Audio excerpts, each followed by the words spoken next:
On the Jimny that we've bought this weekend, we've done front bar, rock sliders, scrub rails and a rear bar wheel carrier.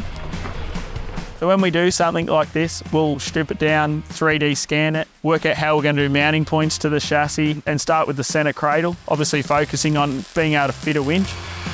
We wanted to try and keep the flavour of what we commonly do in our style bar with being tube, a little bit different than everything else on the market. Really happy with how it's come up. Gives it a bit of an aggressive look. We're doing it with the anticipation of putting rails on, so the corner placement of the headlight hoop, it's something that we think about for the next step.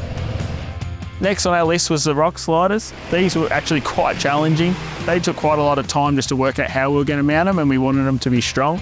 This being a little car, we also were very weight conscious. As much as they look like quite a bulky thing, they're super light, the tops are aluminium. We've tried to keep them as simple as possible and make the feet be more like the inner rail to try and cut down on the tube that's in them.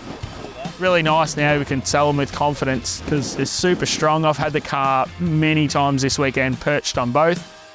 And rear bars are generally done for two reasons. One, for protection, so when you drop off on things, you don't have to be too worried about ripping your bumper off. The other one is for extra carrying capability, whether it be you want to run a bigger spare or carry water. The jerry can thing that's on it currently, it is a bolt-on extra, it doesn't have to be there. We're going to also do another little one that bolts behind the wheel on this side. Any extra carrying capability you got, that's where the rear bar will come into its own.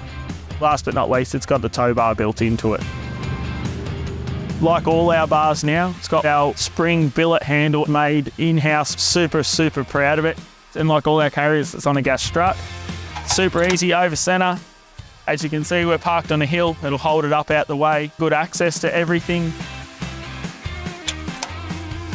And we've got the light pole on the top. Certainly gets a lot of attention when you park it everywhere. I think even big blokes have a crush on the little car because it's super cute. Everybody buy a Jimny.